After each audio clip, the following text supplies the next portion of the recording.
Mesdames et messieurs, enfin M. Vladimir Poutine et son homologue américain se sont appelés et ils ont échangé. Mais une conversation qui a duré environ 1h30, donc 1h30 de temps. Alors, qui a appelé l'autre? Mais qu'est-ce que Vladimir Poutine a dit à M. Donald Trump? Je dis à l'heure où je vous parle, ça panique à Kiev et au sein de l'Union européenne et de l'OTAN. C'est une panique générale. Parce que la réponse que Poutine a envoyée à Trump, ça fait couler en fait assez d'encre. Chers dames, chers messieurs. Mais avant cet appel téléphonique, lorsque M. Trump avait proposé à Volodymyr Zelensky l'échange des terres rares à l'aide américaine, M. Poutine a intensifié les combats sur le terrain à un niveau sans précédent. Et j'ai même d'ailleurs émis des vidéoconférences là-dessus. Tous les jours, ça tombe très fort sur l'Ukraine. Alors, voyons dans cette situation où l'échange des terres rares est voué à l'échec, M. Trump a décidé d'appeler. C'est lui qui a appelé Vladimir Poutine. M. Trump a appelé Poutine. Vous comprenez? Ce n'est pas Poutine qui appelle Trump, c'est Trump qui appelle Poutine. Mesdames, Mesdemoiselles et Messieurs, mais qu'est-ce qu'ils se sont dit? Qu'est-ce que Poutine a dit? Avant de continuer, je vous prie encore une fois de plus de partager en fait la vidéoconférence dans tous les groupes possibles parce que les nouvelles sont bonnes. Les nouvelles sont très très bonnes. Vous comprenez? Partagez massivement. Et rassurez-vous d'être abonné à nos différents canaux YouTube et Facebook. Si vous n'êtes pas encore abonné, abonnez-vous au maximum à nos différents canaux. C'est très important. Voilà, ça ne vous coûte que quelques secondes. Si vous êtes sur Facebook, vous cliquez sur suivre là en dessus. Sur YouTube, vous cliquez juste là sur le bouton s'abonner là en dessous. Alors, mesdames, mesdemoiselles et messieurs, et notre but c'est d'informer en fait le million de personnes. Vous comprenez?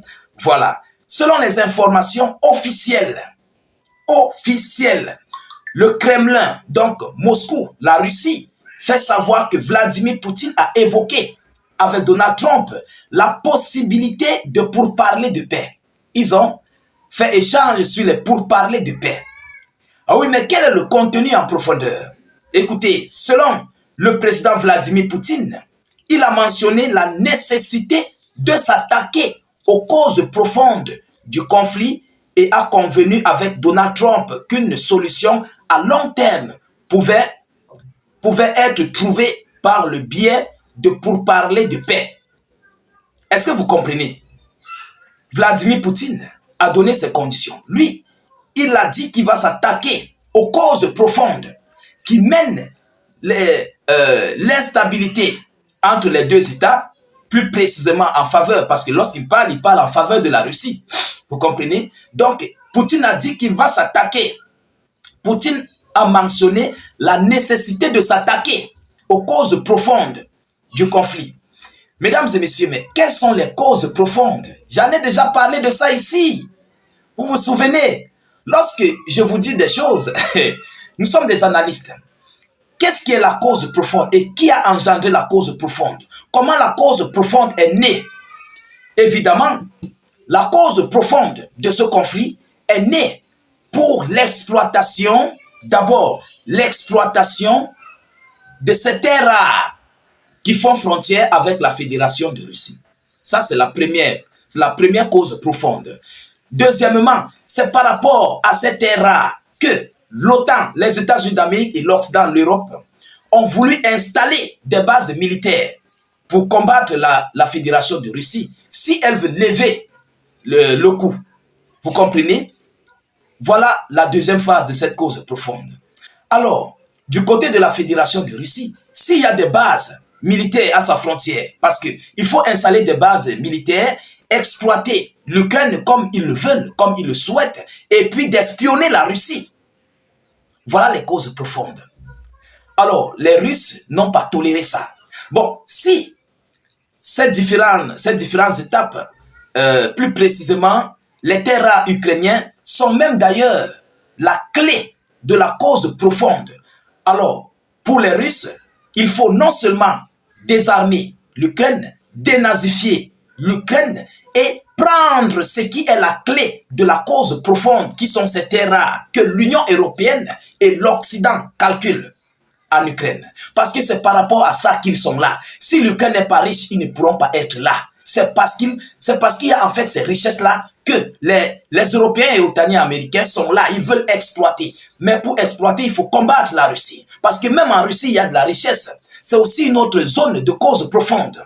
Est-ce que vous comprenez? On va aller encore plus dans les profondeurs, mesdames, mesdemoiselles et messieurs. Alors, selon les informations, a déclaré au journaliste le porte-parole du Kremlin, Dmitri Peskov, après que le président américain a déclaré avoir eu une conversation téléphonique avec son homologue. Il n'a pas gardé, Poutine n'a pas gardé sa langue dans sa poche. Vous comprenez? Alors, selon lui, les deux chefs d'État sont convenus pendant cet entretien d'une heure et demie que le temps était venu pour tous les pays de travailler ensemble. Le président russe a invité Donald Trump à se rendre à Moscou et s'est dit prêt à recevoir les responsables américains en Russie, y compris dans le cadre des efforts en vue de parvenir à la paix avec l'Ukraine, a ajouté M. Peskov, ajoutant que les deux dirigeants ont décidé de poursuivre des contacts personnels, y compris en organisant des réunions tête à tête. Au-delà de l'Ukraine, la conversation a aussi porté sur la situation du Proche-Orient, sur le dossier du nucléaire iranien et sur les relations russo-américaines. Dans le domaine économique, a encore dit le porte-parole du Kremlin. Donc, ils ont abordé plusieurs points clés. Mais en réalité, pourquoi Donald Trump appelle Vladimir Poutine? Pourquoi? Alors, les terres rares que Trump a besoin sont déjà presque tout pris par la Russie. Et le reste de 10% de terres rares qui sont dans le Donbass, dans le reste du Donbass, donc la ville de Prokos et autres, la Russie veut récupérer ça avant que cette négociation de paix ne débute. Vous comprenez? C'est donc là que M. Trump se voit dans un perdant club. Il voit que l'argent dépensé par M. Joe Biden s'est volatilisé. Alors, c'est pourquoi même, c'est même ça la raison pour laquelle M. Trump appelle Vladimir Poutine pour dire, mais mon frère, comme toi tu veux tout prendre là, moi je vais prendre quoi? C'est ça en fait. Comme toi tu veux tout prendre, moi là, je vais prendre quoi? Vous comprenez? Voilà là le but de ce sujet. Et c'est pourquoi, lorsque Trump avait fait sa proposition à l'Ukraine des échanges de terres à l'aide américaine, la Russie a intensifié les opérations sur le front. Est-ce que vous comprenez maintenant? La Russie a intensifié les opérations sur le front. C'est pourquoi Donald Trump s'est vite précipité pour voir la situation, pour dire que non, voilà, mon frère, il faut qu'on arrange l'affaire là. Mais alors, est-ce que les Russes sont dupes pour arrêter le conflit à l'heure actuelle? Je ne crois pas. Non, Poutine va remplir ses objectifs, il va remplir ses objectifs complets. Ça, il faut qu'il le sache. Parce que Trump joue avec le temps. Il faut que l'Ukraine reste avec une autre petite parcelle de terre rare. Là, lui aussi, il va exploiter pour pouvoir récupérer l'argent qui a été gaspillé par M. Joe Biden. Est-ce que vous comprenez?